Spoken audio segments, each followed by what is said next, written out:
Hi. We do have interpretation, but I wanted to make sure that our AMHARIC interpreter is on. And Yes, I am here. wonderful, wonderful. I'm so happy that you are here. And so we are excited. This is an opportunity that I'm so glad that you were able to partake in. My name is Lee Steed, and I'm with Great Education Colorado, and we welcome you today on this beautiful Saturday morning. We know you could have been anywhere, but you decided to pop in and hang out with us for the next hour and a half and talk education.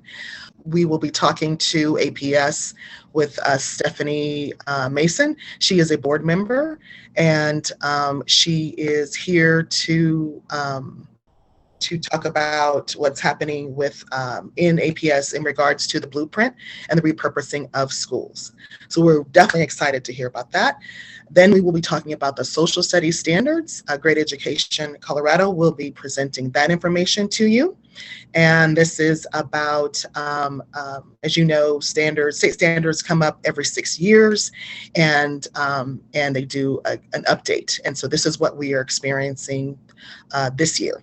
And so, and in light of the CRT conversations and so forth, so the social studies standards are something that are going to really be looked at with a fine-tooth comb. So these are some of the things that we'll be talking about when it comes to those state standards for social studies. Next, and then after that, wrapping that up, we will talk to Tracy Trinidad with YAASPA, and there was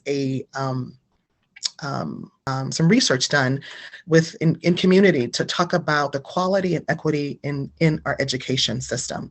And so this was done at DPS, but we know that anything that happens at DPS pretty much can spread throughout our state. So they're going to be revealing some great information and sharing with you some stuff that they learned talking to community.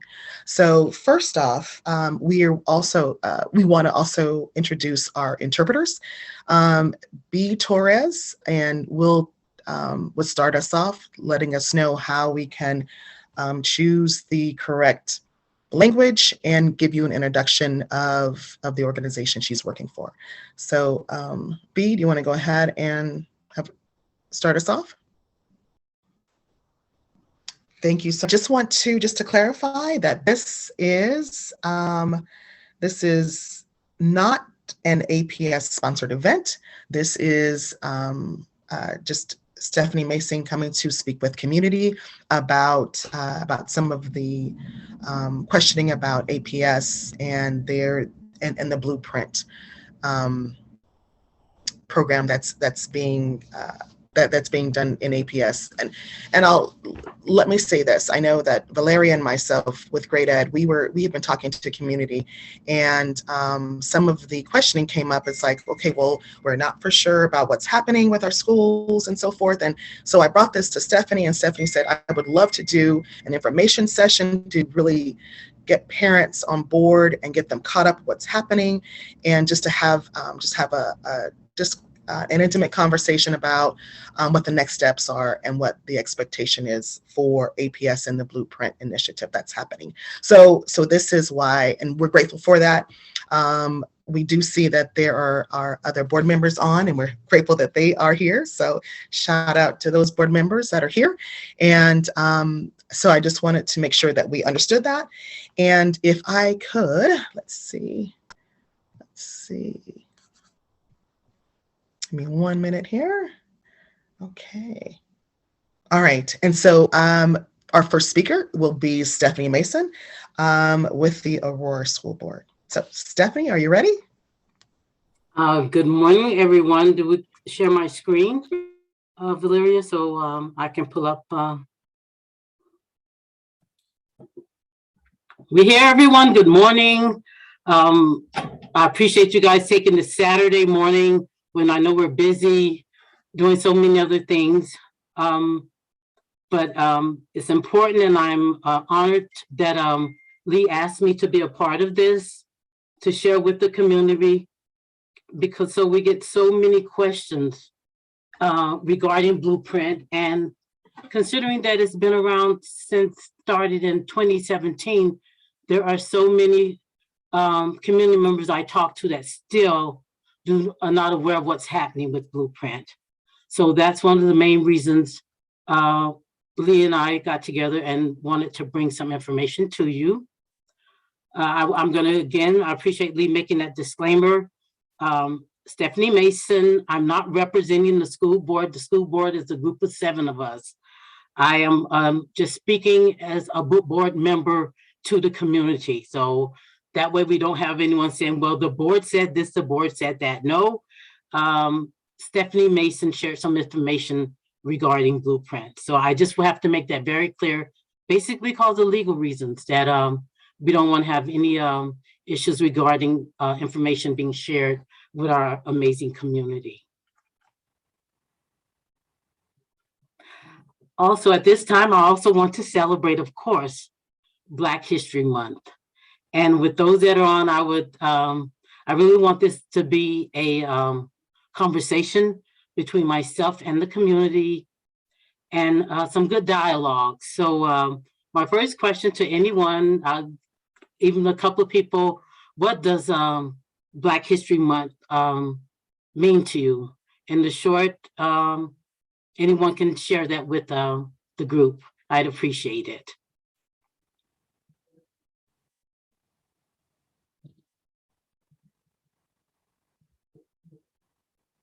No one, huh?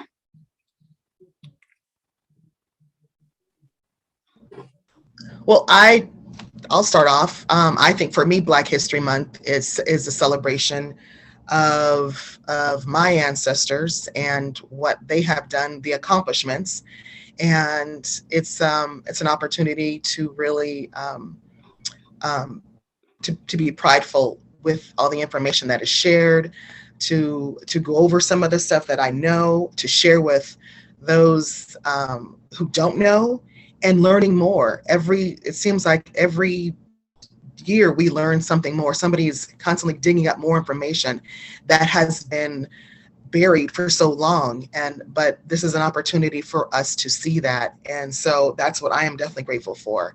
Though it is the shortest month of the year, but we won't go there. But this is an opportunity, I think, for us to share and us to really be proud as Black Americans. Thank you, Leah. I appreciate that. Anyone else would like to share? I can read off. We have I Am Black every month, but I love the Black joy, Black excellence, and presence of Blackness in all spaces this month. Thank you, Ms. Newsom. I just want to add, we had to fight for every single one of these 28 days, so I'm okay. Look, we started as a week, and you know what? We had to fight for every single one. So that's so where true. I'm at. But thank you. So true. I could share too. I have been involved in Welcome Black History Month for all of the years we nationally have had it on the calendar. And as a white person in a very diverse location, a big city in Washington, D.C., I've seen it honored more and more in the not so aware populations of white people.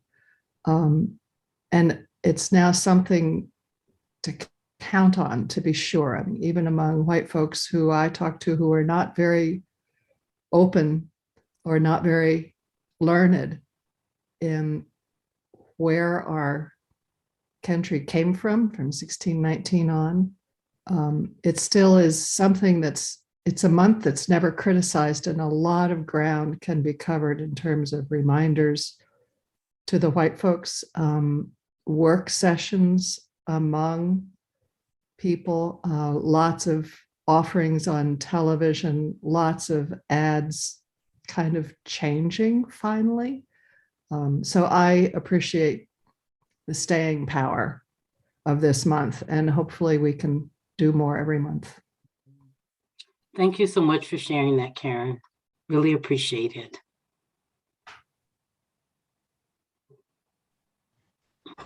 Okay, then, well, thank you, guys. Anyone else before I move on? Yeah, there are some really great comments in the chat, so thank you guys for participating. And just for time's sake, I'll just let you guys enjoy. Okay, then. We get so many questions, guys, about what is Blueprint, and I'm just going to give you definition, which you can read: a process to develop a long-term educational and facilities plan for how APS responds to the changing enrollment, proactively meets the interests and needs of the community. Why? You say, well, why are we doing this? I hear it all the time. Given declining enrollment, APS is not and cannot use its facilities to their maximum potential as currently designed. With that being stated, we're talking about buildings that are, let's say the capacity is 500, but today we're only serving 300 kids in that building. So we still have to pay the full overhead for lights, all the things that need to be to keep that building running, janitors, everything. So we're paying money for that building to be open, but it's not holding the capacity for the kids. So that was one of the main reasons that we have buildings that are not being fully used and we're spending money on them. So we're talking declining enrollment and buildings not being used to their full capacity is one of the main reasons that Blueprint kind of fell into place. Blueprint came around 2017. So it's been ongoing for a long time, guys, almost 5 years. So it's nothing new, but unfortunately there's still our community members that are not aware of it with the changing that has taken place in our amazing Aurora community. So those are the reasons that it came into play. Do you have any questions on that? I want to, like I said, I want dialogue. I just don't want to go through screen prints. I want to see where our community is at and are we understanding how Blueprint has come into play?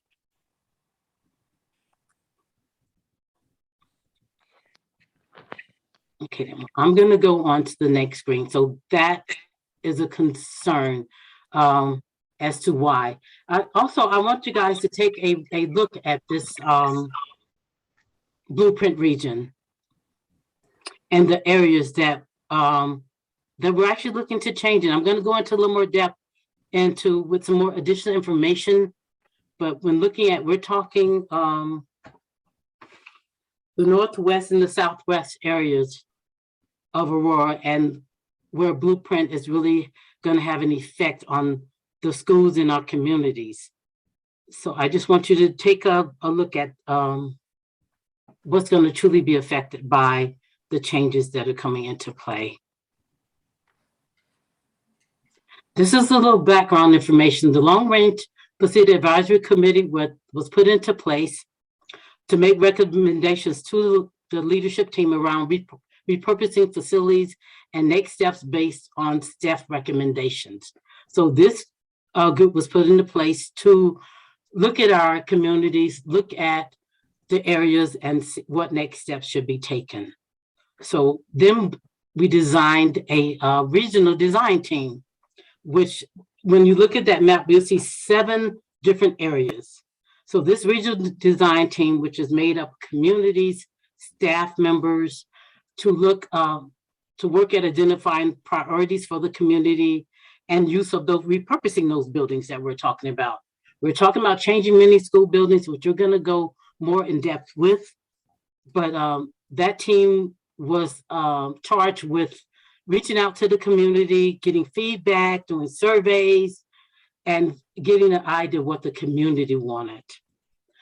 The one thing that I will say, we have up to 38 to 40,000 students, okay?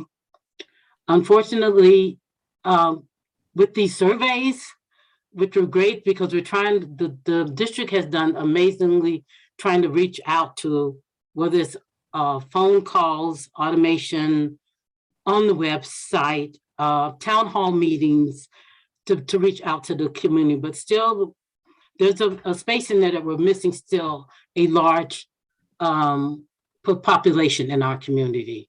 So with many of the surveys, you're talking maybe 400 people took the surveys, maybe 200 took the surveys, but we got 38,000 students. So what did this tell us? We're not reaching everyone. That's one of the reasons I'm here today, to try to reach out to those that we're missing too. So the surveys, which would, to really get the voice of the community, we still missed a lot of the community, basically. Repurposing, if you hear that word, it's like, oh, that word, repurposing. And initially what I said earlier, repurposing buildings initially, APS used enrollment data to identify which buildings may be considered for repurposing.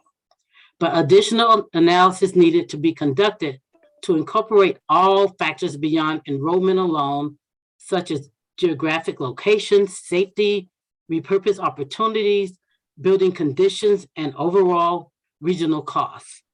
That is important to know, because I know people think, well, they just shut the building because it was low enrollment or where the location is. And I have to give our district credit for they looked at a variety of things. And I want to point that out. So it wasn't just, the location or decline enrollment or test scores. There was a little more involved in it. There was a question in the audience and it's gone now. Is that? Yes, yes. Sorry, can you hear me?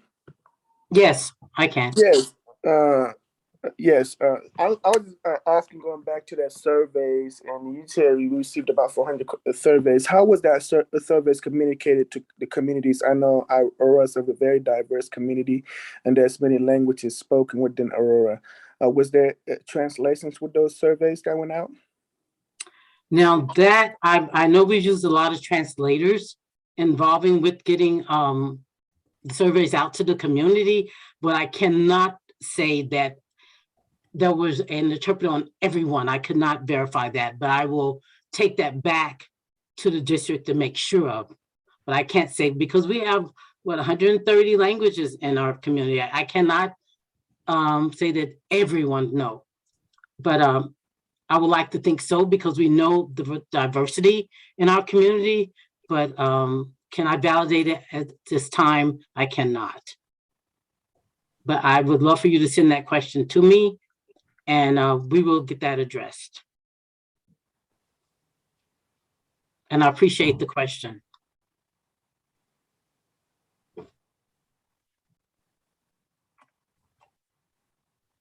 Stephanie, I just like to just to piggyback about what the last caller asked, was when we're talking about sharing out information, is APS reaching out to communities personally? Are they going to those that are doing work in communities such as like YAASPA, ALG, and some other organizations, I think, like Compound for Compassion, those organizations that are boots on the ground? Did APS reach out to those leaders in those communities to say, hey, we need your help to get this information out? Was that ever done? I would say that we need to definitely do a better job of that, because I don't think we did a good job of reaching out. I know we've had meetings, but I think we could have utilized that partnership better and getting the information out. I don't think we did a good job, to be honest with you, with that process. So we still got time, because there's still a lot of things that have to go on moving forward. So this is just an update guide, and still ironing out a lot of things. So not everything is in place yet. Not everything is solid. We're still looking at regions moving forward. Right. And maybe this will believe at this point, and that's why I'm here to find out from the community what we need. How do we do better at getting this information out? So that's why I'm requesting the dialogue and feedback to know where are we dropping the ball at? Because I know we are in some areas. Right. Well, we just heard from Uzi, so I think he would be a great person to connect with ALG, and he has his pulse in the community, and so that individual will be great. And I'm sure there's others in the room here. Please put your information in so we can get that information to Stephanie, and so she can definitely reach out. I'm sorry, Stephanie. I'm No, we're good. No, I'm this telling is you what what to I do. want. My I bad. want the interaction. And I think I may have skipped the screen, but I'm going to go back. But as we move forward, we're talking about the regions and what's going on. And what's really amazing is that in the last few meetings, Paris and Sable, who are in that first region, we're looking at repurposing them, actually closing them, which is really important. And that vote will not come until the meeting in March. Okay, so that's something I know that's been heavy on people's minds, especially in the Sable community, and they've been showing up and fighting to keep their school open. I will ask, as those that are on the call, if you're in these areas, in these regions, Northwest and Southwest, and if you're not, you have family members, friends that are in these regions, I ask you to look into the information, go into the blueprint, reach out to us as board members, and find out how you're truly going to be affected by what is happening. Because that's why we're here, trying to get the information to you, but there are other resources to help you, inform you. Because these, like I say, this started moving in 2017, before even I was even on the board. And it's in place, it's been voted on. We can't stop it, but we can make sure it's going to benefit our community and our students as much as we can. That's what's really important to me, is us making sure that we know what's happening. I do not want us to look up and say, what happened to my kid's school? Why do I have to take them across town? Why they have to go to new schools? So it's imperative that we as parents, teachers, student, community members educate each other. With Region 1, we're talking about, we're going to look at North Middle School, which is going to be affected. And I want you guys to visualize where North is. North is going to stay North School. But at the same time, we're going to look at adding additional to North School, which will be a One Health and P-Tech Innovation Center on the campus of North Middle School that could serve the Regional 1.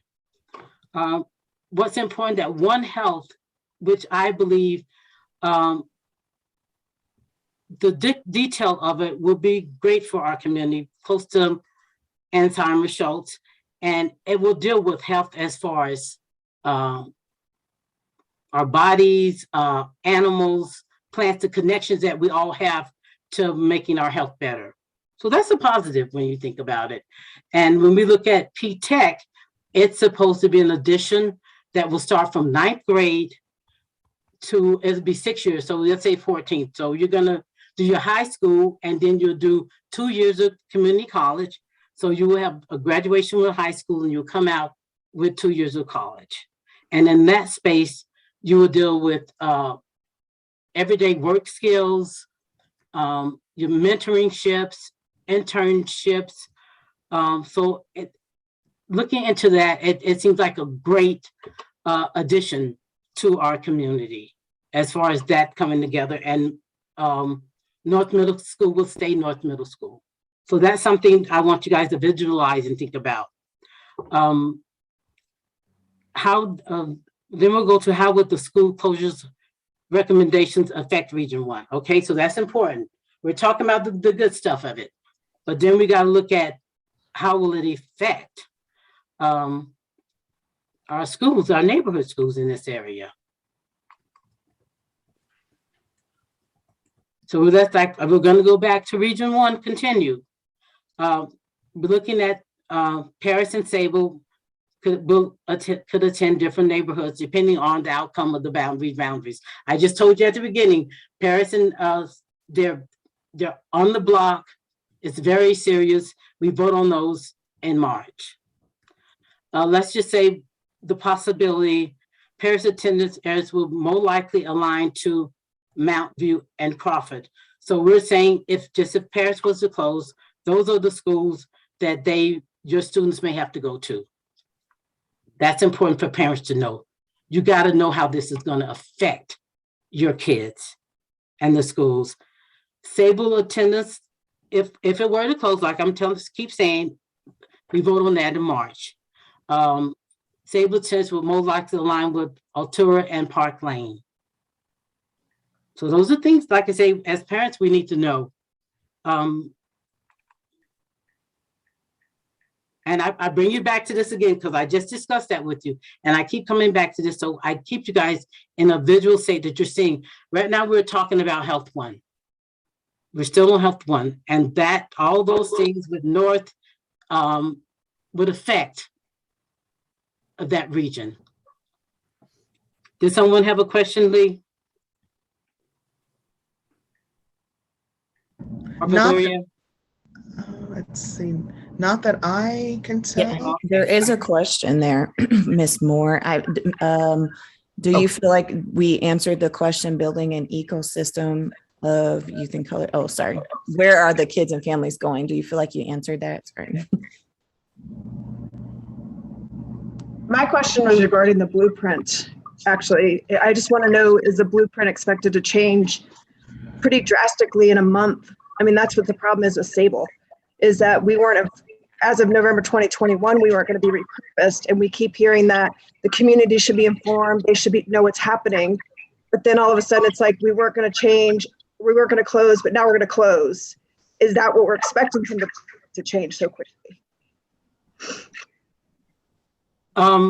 I do understand Sable's concern and the change that suddenly you weren't going to close and then you were going to close. To be honest with you, it's concerning how that moved forward with the repurposing, and that's why the board is trying to make sure, and that's why they extended it to March, to make sure that all the facts we have, because it changed on us too, not just on you guys, but it wasn't there for us to see either, and then suddenly it was.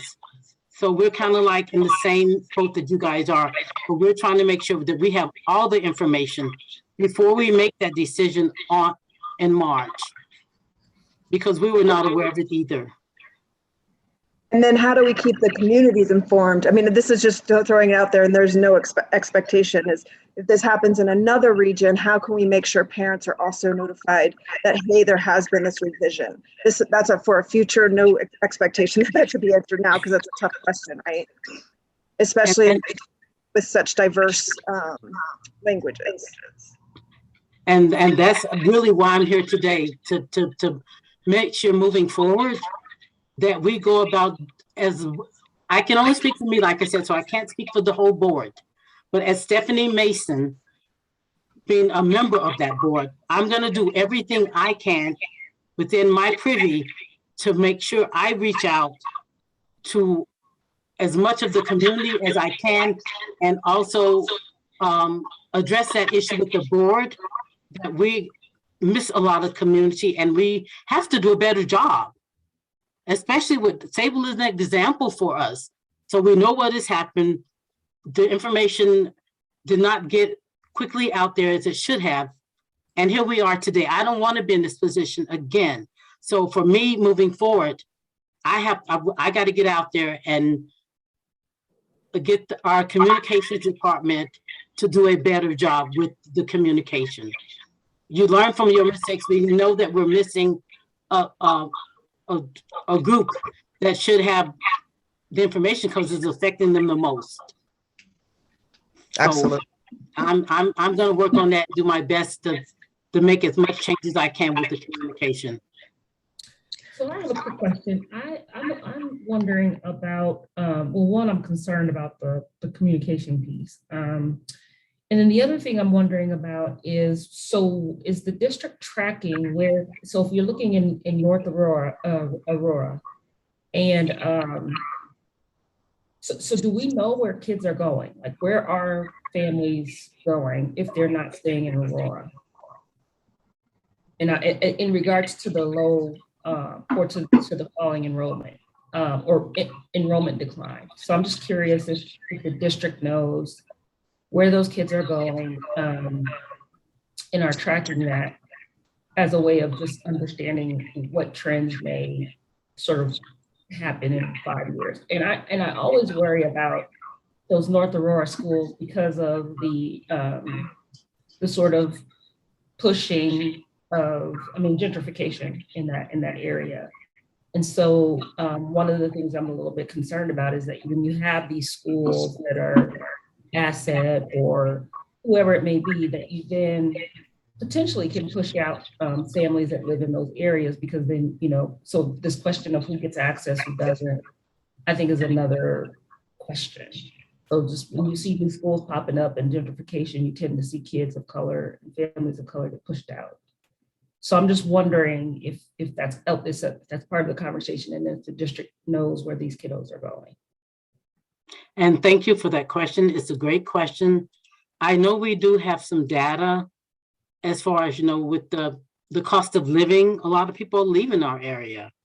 And then there are kids that are moving into different schools as far as choicing out of our area. But also my concern is making our schools quality schools, that they don't have to leave to go to another area. And I agree with you. For me, and like I say, I'm speaking for Stephanie Mason, not the district. How do we build our schools up that we don't have to close them and keep our students in the areas with a rigorous, high quality education? And so there is some as you look at what the world is changing, we know that the decline is real, not just in Aurora, but across the United States and in many areas. But at the same time, is there a better way? We have to look forward to the future. So there are some changes. Like I said, there's some with the P-TECH and Health One. There's some things I'm looking forward to our kids having the access to. But that's another issue. We got to make sure they have the access to, because if it's there and their parents can't get there or get them there, then there's no access. So then it's not available to them. So as we move things to get better, we got to make sure we're not hurting our communities and our students at the same time. So those are things we really have to look at. And there's gentrification. We cannot say, we're not intentionally, we're trying to make things better for our students, but at the end of the day, we have to really, truly make sure that it's what the community wants and listen to all of the community, not just one side of the community. And those are challenges, guys. And that's where our parents have to step up to play too, because even at board members in the district, we only have so much to do. As parents, we all work, so much to deal with, but we still have to know what's going on with our school system. And we have to look at the website, go to the schools. It has to be a partnership between us and our parents, really, so we can better serve our students at the end of the day. I appreciate you so much, Stephanie, for just showing up today. I know that you put a lot of hours in your regular job and your school board job. And so this work is not for the weak, and so, or the weary.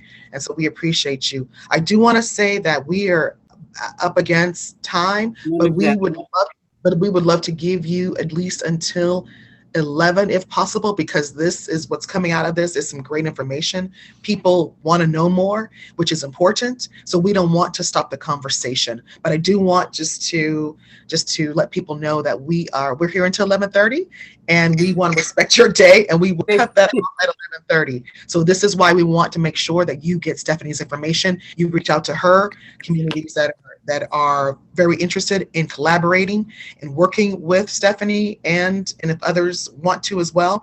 And I'm sure she's open to that, but we want to make sure that that is out there. So, and I'm sure she will have a call to action and an ask at the end of her presentation, but we're going to push it back up to 11. And so, and at that point, we will have to go on to our next presentation. I hope that's all. I hope everyone's good with that. And thank you so much. Well, guys, I'm excited to share this information with you. I know you guys have probably heard about the Charge Morale, Repurposing Peoria and Aurora Central. That is an addition that I'm proud of. The district did a lot of work and hard work, and I have to give them credit where credit is due.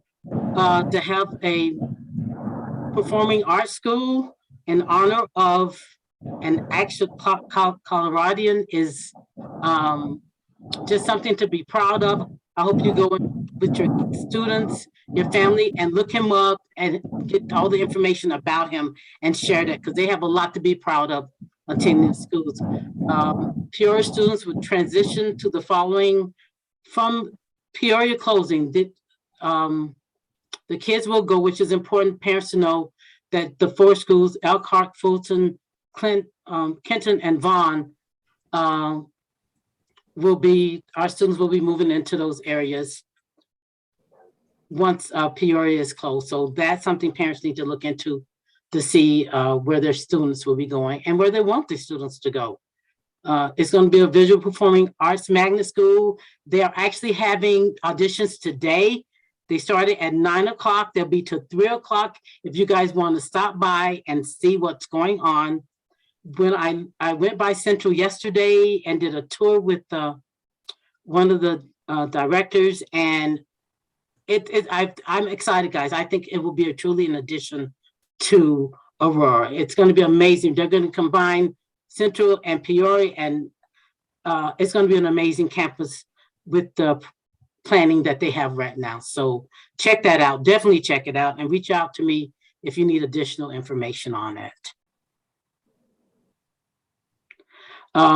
Just quickly, Lynn Knowles is closed and they're tearing it down. It's going to be a brand new PA school, which is, we need a new school in our district. Kids are going to be excited to have a new school.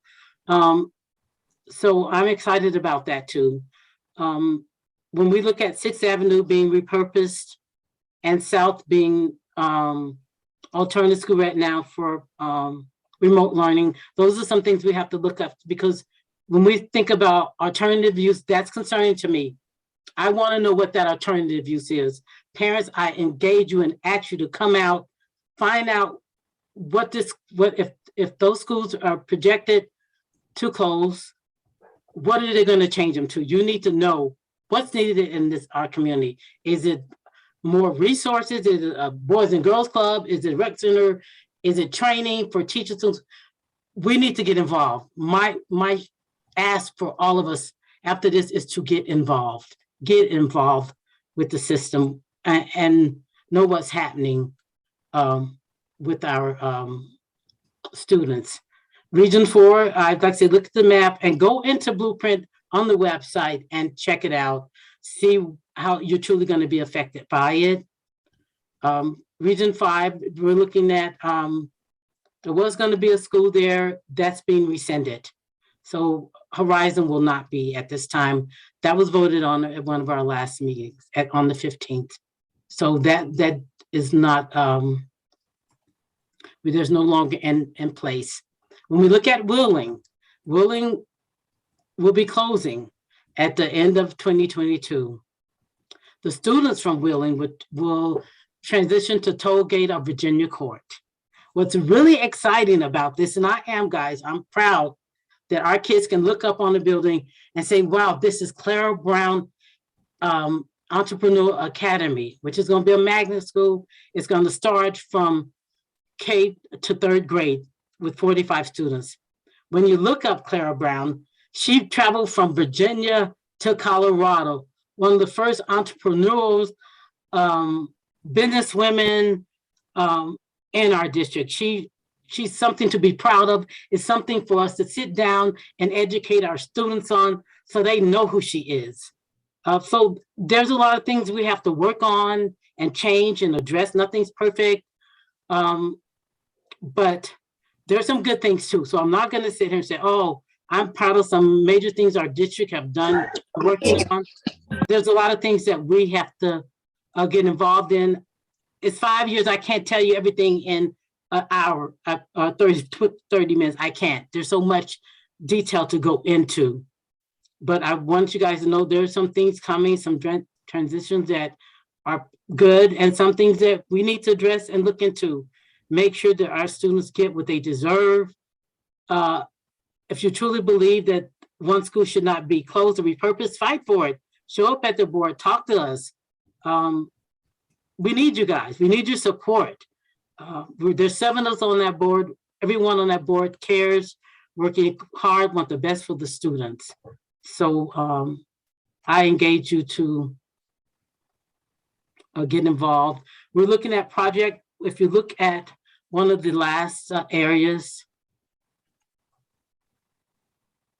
and these are some of the schools that's looking at project-based learning, which is a form of, like I said, a different teaching mechanism in which students gain knowledge and skill by working kind of hands-on for an extended period of time, doing investigation and responsive learning and listening, authentic, engaging, complex question problem solving. It's supposed to be a more challenging way to learn for our students. And these following schools will, they're looking at changing it to more of a project-based learning atmosphere for these students.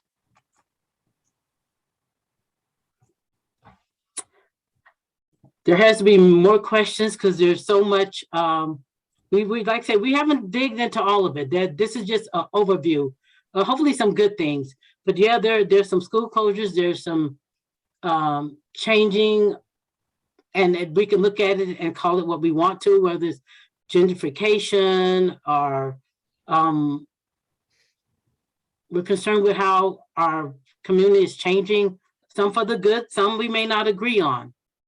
But then, like I say, it's for us to get out there and fight for our students, get the information you need. A lot of things are not solid, things are moving forward. A lot of questions still always, and we're still looking for answers, even with some of the schools that we're talking about repurposing or alternatives. Not everything's locked down right now. Wonderful. Thank you so much. Can we give Stephanie a round of applause? Thank you. Snaps. Thank you so much, Stephanie. And I also want to acknowledge Director Kiki and Director Debbie. Good grief. What? I just blinked your last name. Lord, Debbie Gherkin. Yes. Hold on. And I see another director. I see Director Reinhardt. So thank you, ladies, for popping in. We appreciate you so much. I tell you, boy, I need some coffee. Anyway, we are going to change it up a little bit because the conversation is was so good. And as Stephanie's contact information is in the chat. So if you have more information to ask or questions, concerns, please connect with her. Next, we are going to be talking with YAASPA, and that's going to be Tracy Trinidad. And I know we switched how we're going to go today, but that's okay because Tracy has some great information that is going to be followed up with Stephanie Mason's presentation, and it ties into this. So we're excited about that. So with that, I'm going to go ahead and turn it over to Tracy. Thank you, and good morning, everybody. My name is Tracy, and I'm the Director of Policy and Partnerships with Young Aspiring Americans for Social and Political Activism. And I'm here today to talk about a research project we worked on in the last year. And it was called the Community Views on Quality and Equity in Education. And this was a year-long study where multiple organizations and community members met with the community to learn, how does our community define quality education? How do they define equitable education? And so I want to start this presentation by bringing attention to one of our young, amazing scholars, Stacy, who supported in hosting these amazing focus groups with students across Denver public schools. And I know this study is in Denver public schools, but anytime we read something, we always think, well, how does this intersect with my practice or my beliefs or what's happening in my school district? And so there's going to be a lot of intersection here between what's happening in DPS and what's happening in APS. So I'm going to go ahead and share my screen and my sound. All right. What does equity mean to me? To me, equity means that people are getting the support and resources they need whenever they need it. We should be fighting for equity instead of equality because equality puts so many different people in the same bin, but that shouldn't be the case. People are so different from each other, and giving us a one-size-fits-all plan totally minimizes our struggles and our stories. We should be embracing our differences, not acting like they don't exist. So hearing the stories of students from DPS was very eye-opening because you would never expect to hear these very different students to come from the same school district. They had different struggles and priorities. So a statement that really stood out to me in some of these focus groups was this one student I heard about who was talking about how they're going to be the valedictorian of their class and how they're involved in so many different groups, but that they didn't feel supported and their mental health was diminishing. This was so interesting to me because on paper, the student looks like the type of person to have their entire life put together. But after one conversation, you could tell how overwhelmed and overworked they were. So the community should know about mental health that it's the people that we least expect. It's the ones that we don't worry about because we think they're fine, but sometimes they're just waiting for someone to finally notice. So my call to action is that for every decision involving students in DPS, there should be youth involved. Who better to ask than the people you're trying to help? And when you involve them, make sure to really listen to them because we have a lot more knowledge than we might semi-expect. So that came from our amazing scholar who hosted these focus groups. And in this, we heard stories of students in the world that they're navigating, everything from mental health in the pandemic, all the way to hearing students say, my school needs new uniforms, where other students are complaining about not having resources like Chromebooks or brand new keypads so that they can do their work. And after we would meet with these students across the district, Stacy and I would meet and talk about, okay, so how did you feel? Like we did like a reflection piece, and Stacy said to me, it sounds like a tale of two school districts and we are one. And so this makes me think, well, how do students in APS feel? Do they feel like this is a world, like a tale of two school districts as well? So I'm gonna go ahead and go into my presentation. And so again, this is the community views on quality and equity in education. And so in this year-long study, this was centered around Black, Brown, and Indigenous students and their families, and to get their perspective on quality and equity in education. And this report presents those perspectives. And it was awesome because I was able to work with amazing researchers who have experience working in the school district, and not only have experience working in the school district, but also have their own children going to school in school districts here. And so we partnered with Faith Bridge, 10, of course, YAASPA, Felipa, who's on the call, and Tere Escable, and Root Ed. And so again, we hosted these focus groups to gain an understanding of what our communities feel. So in conducting the research, it was over a period of 5 months to gather this data. And so we hosted focus groups in English and in Spanish, consisting of 3 to 10 participants, and we had 92 interviews. Each community interviewed was hosted by a member of our Peace Collective. And so the Peace Collective is actually a little coalition, a group where we convene every other week with other Black, Brown, Indigenous, BIPOC community members to center our voice, our reflections, and to think about what our next steps are or what our concerns are. And so this kind of initiated the report of last year. And so this year we were thinking, well, how does this report intersect with not only just DPS? How does this intersect with APS? What's happening in APS? And so here are the recommendations that came from this report. So number one, create systems that ensure consistency across and within DPS schools for equitable quality education. And I know this can easily matriculate into the APS space. Hire, support, retain, and develop Black, Brown, and Indigenous educators and leaders at all levels of the DPS community. And again, this intersects with APS as well. Provide rigorous, relevant, culturally rooted, and racial justice curricula for all students.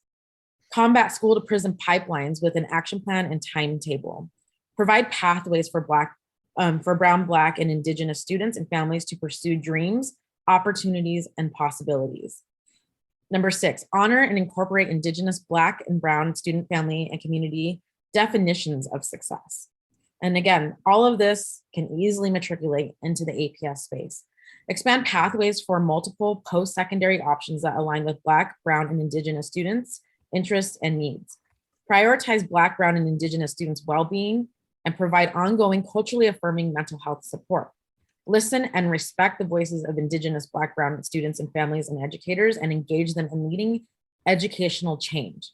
Improve and increase parent-family communication support opportunities for learning and growth. So again, our findings just in doing the study in DPS can easily be utilized to support our thoughts, our conversations as we interact with community in APS. And so I was actually meeting with a group and discussing this a while ago. Lee was in this meeting, Claudia was in this meeting, and a community member said, yes, just because the DPS invisible line ends there doesn't mean inequity ends there. Easily, these are still concerns of community members in Aurora Public Schools. And so as a peace collective, we thought, how can we use this report to support our communities in engaging these conversations now? And this goes to school closures. So we're, and like, how are families feeling in regard to school closures? And as we see in the chat, there's a lot of concerns, and there's a lot of community members wanting to voice those concerns. And so these are our objectives that we are currently centering in regard to our conversations as a peace collective. And so in reflection of school closures happening in APS and DPS because of low enrollment and rezoning, how does the board ensure consistency in equitable and quality education? And this is something for us to think about as community members, as parents, as families. Do you know how the board will ensure consistency in equitable and quality education? What have you heard? What have they said to you? What newsletters have been sent to you? And again, because of school closures, how do we ensure we are supporting and maintaining our Black, Brown, and Indigenous educators? Now, we already know what happened with Brown versus Board of Education when school closures happened.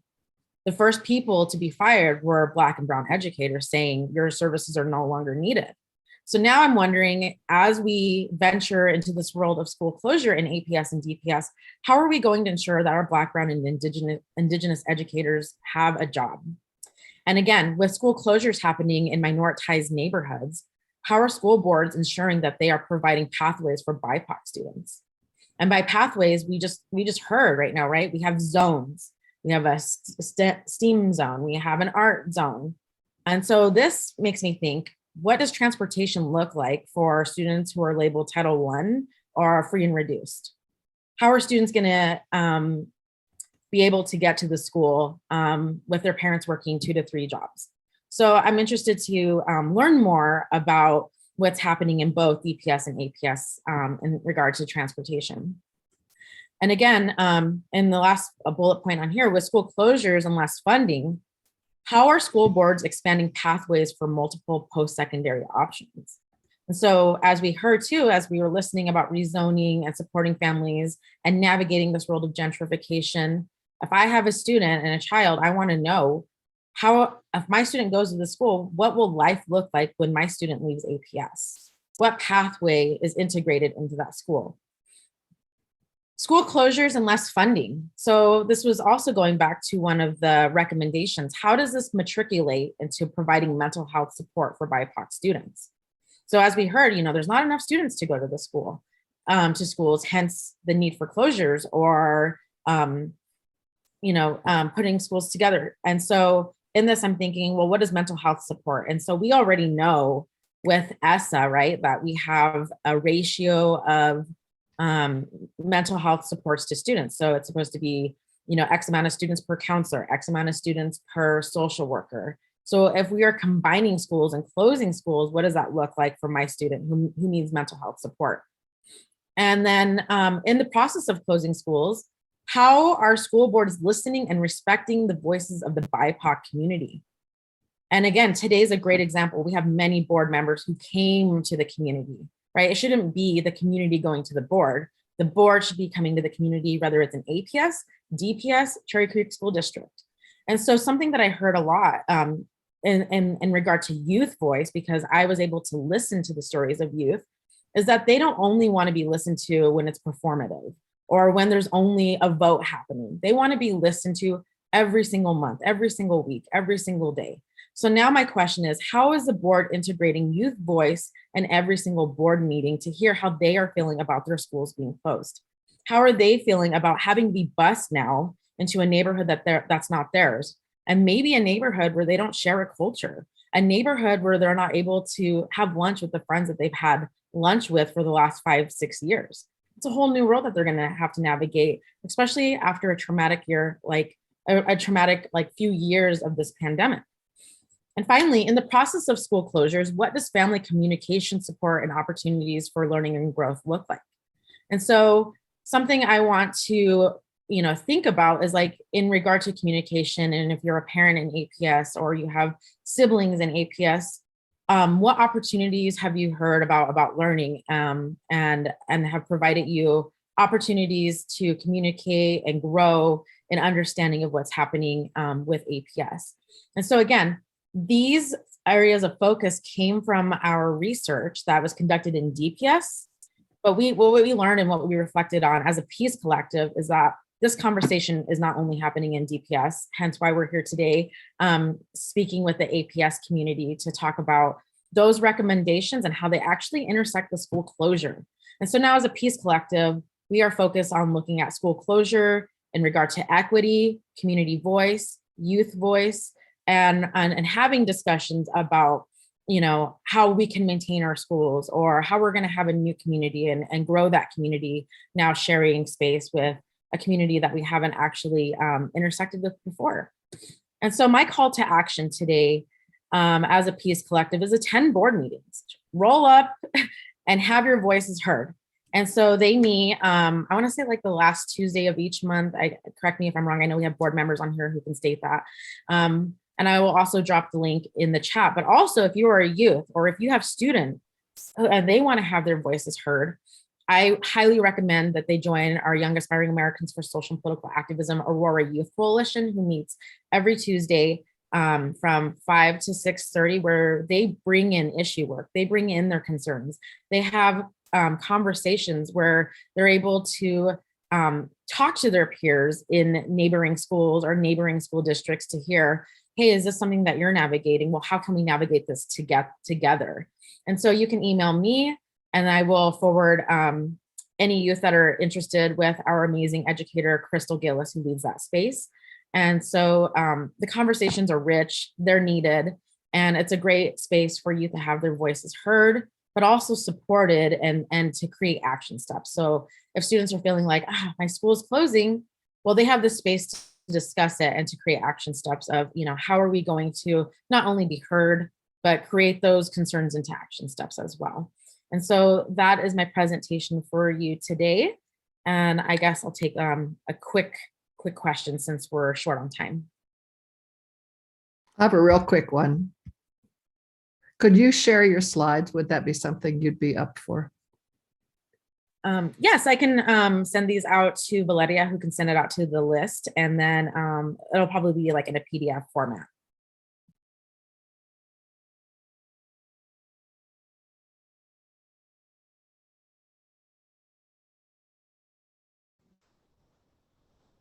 Thank you, Tracy. That so many, wow. I've heard this is the second time I've heard that. And each time this presentation, I just hear more information. And this was beautiful how you tied this in. And you're so right. I think Cherry Creek needs to hear this. I think Boulder needs to hear this. I think Pueblo needs, Colorado Springs, everybody. Absolutely. Because when you're talking about communities that are being impacted by the school closing, so many unanswered questions and that need to be answered. So this is good stuff. I appreciate you. Thank you so much. All right. And I want to make sure I'm going to open it up. I'm going to give Tracy those 3 minutes, making sure that anybody who has any questions, because we are going to be talking in a few minutes about social studies standards. Woohoo! Yay! Anybody want to just give a I do want to just give an opportunity for anybody who worked on the Peace Collective, if they want us to say something towards this report. This is your opportunity. Just thank you, Tracy, again for your hard work on this. We worked so hard on this report. But the last thing that I will say is that the report is serving really as a space to lift the voices that are typically not engaged in conversations. We have seen time and time again that even in DPS with this report, we try to reach out as many parents as we could, but there's over 40,000 families. So there's not enough staff for us to send out there. So as we continue to have these conversations, how we're really lifting the voices that are typically not engaged and mindful of language, of culture, of trauma, all of these different things that are really affecting our community. So thank you again, Tracy, for sharing this. And let's continue to talk about the amazing work that YAASPA is doing in building a space for youth voice also, which is very important. We are continuing to hear about parent engagement, community engagement, but the youth voice is so vital, and in ensuring that they know that there's a space where they can feel validated, where they can feel welcome, where they can be vulnerable, and they will be treated with dignity and respect. I think it's very, very important. So let's just continue to share the amazing job that YAASPA is doing and encouraging our youth to show up, because their voice matters. Right on, Barb. Absolutely. Okay. Anyone else? You got 1 minute. Oh, we're moving in. Okay, here we come. Social studies standards. Let's have that conversation. Sorry, folks. I didn't mean to be like, oh, let's You're good. let's You're move on. good. I was just making sure my screen was ready to go. So if folks have other questions, please like, do. I'm shutting it down. So No, not at all. it's good. It's good. We're good. Okay, let's talk about social studies. Okay, Valeria, you want to kick us off?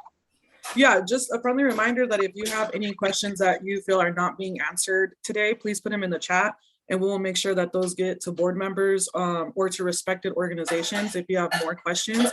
Unfortunately, because of time, we don't have the time that we need in order to present our reports and stuff that we're working on in full. And so as organizations, please send us an email, contact us so that we can connect with folks and we can continue the conversation. And again, just want to thank folks for being here. And my name is Valeria Contreras, and I'm the Director of Organizing and Partnerships for Great Education Colorado. And I am going to briefly talk about the social studies standards being reviewed right now across the state of Colorado. They are being reviewed by a committee that I believe is made up of community members and educators and other folks. And yeah, Great Ed is in support of these standards because we are in support of a transparent and inclusive education. And I'm sure that there are more things that are missing in these standards and the reviews and the edits, but here's like what the information that we have now that we are presenting to folks so that folks know that this is happening and people can get involved if they wish to. So typically our presentation is actually a lot longer than what you're going to see today. And this is actually what we usually go through. We're, letting people know what Common Core standards are, how do they translate into curriculum, the social studies standards and how they're being reviewed, and a call to action if folks wish to be involved. So Common Core standards are a set of standards that every student is expected to learn in each grade. Common Core is developed by, or is being used in Colorado by public schools and is also being used in about 40 other states, if not more.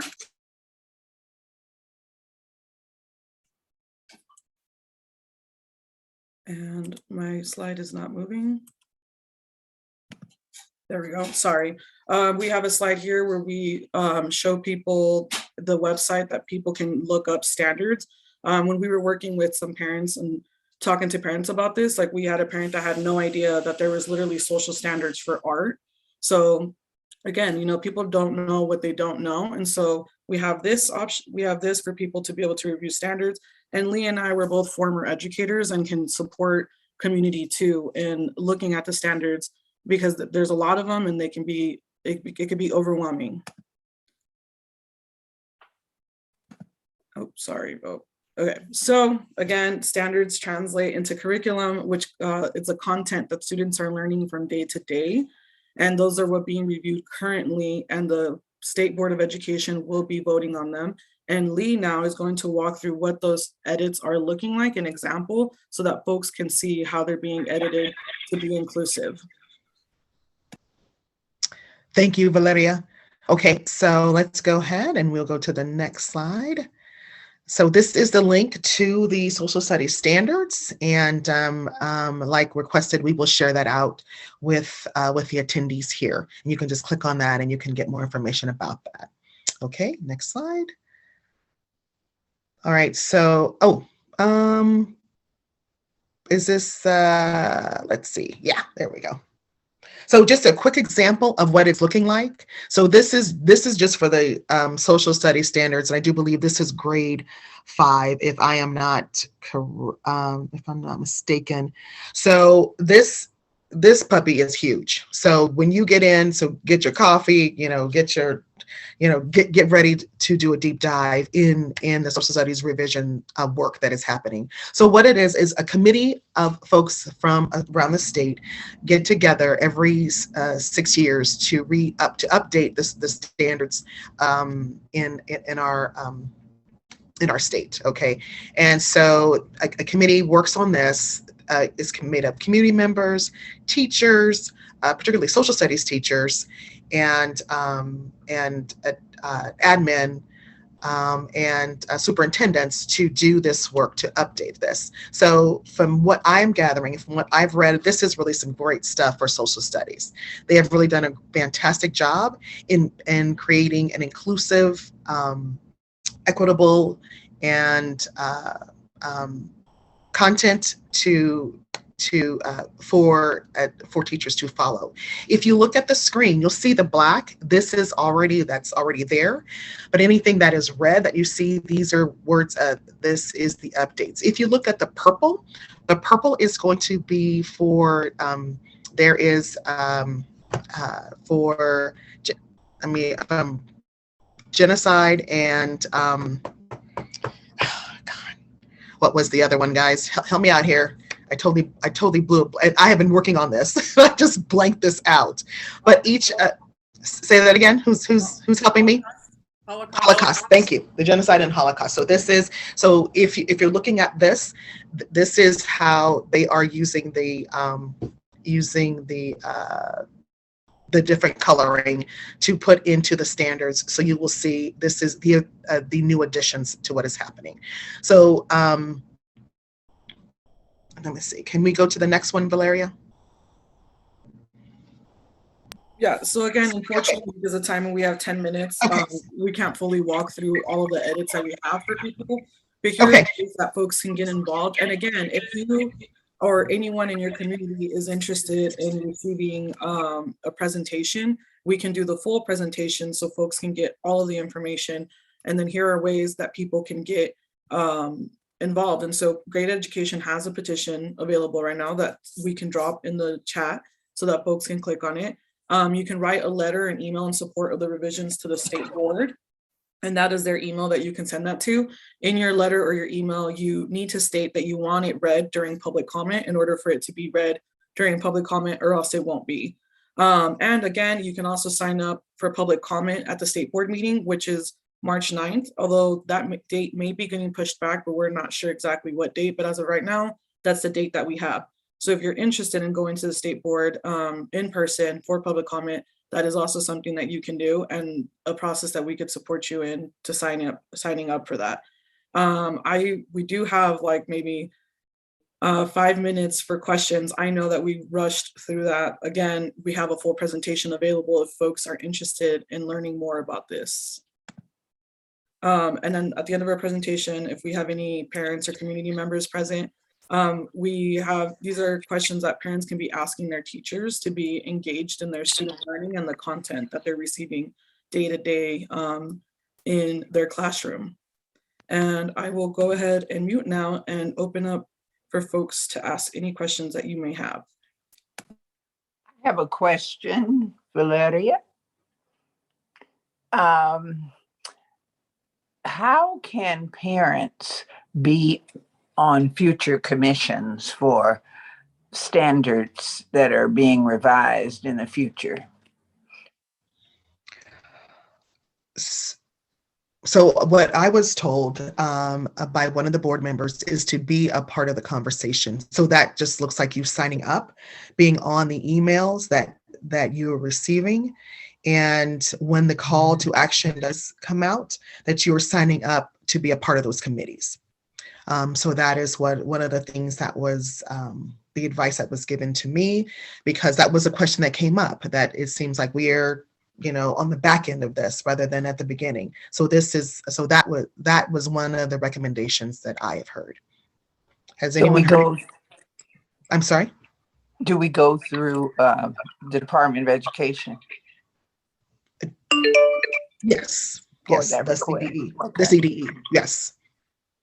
Yes. They Thank usually, you. on their website, they always have like a list of things. I mean, it's a messy website in general, but they always have which standards are being revised at any given moment. You can sign up, and then there's a process by which they choose community members. So you just got to be on top of that and have parents sign up for the notifications as they come out. One thing that I think is sort of that I don't want to lose about the social studies standards is that that the sort of anti-CRT movement is like very well organized, and so the need to really be in person and to make comments, I think, is super important on this one, because I think the opposition is well poised to push back on some of this. The other thing is that if these standards are approved, it then impacts teacher education and licensure here in Colorado. So, those of us that have gone through teacher licensure and social studies, part of what I think is really exciting about this is that it then starts to build the mindsets and dispositions of teachers to approach the way they're teaching social studies a little bit differently. So kids can see themselves reflected in the content that's being taught. So I think that that's also an important piece to elevate as well, in that, hopefully you get more teachers who are culturally relevant, responsive, actually know the content. So that I think it's sort of thinking, about the multiple places that this could have impact. So I'm really appreciative that you all are taking this on.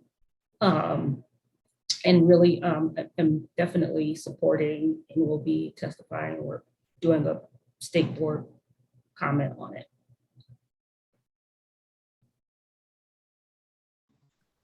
Thank you, Kalinas. That was great information. Any other questions, any comments? I just want to add that, Great Ed is in support of the current changes. So if anyone was concerned that they couldn't get through a 200-page doc, 150-page doc, I have spent personal time going through. I've talked to other folks who have also spent time in the docs, and ultimately it has been improvements on the inclusivity and representation for Coloradans, as well as overall Western and other histories, as better descriptions and a focal point on critical thinking. And so I definitely appreciated a lot of the changes and went in with a questioning eye and was pleasantly surprised.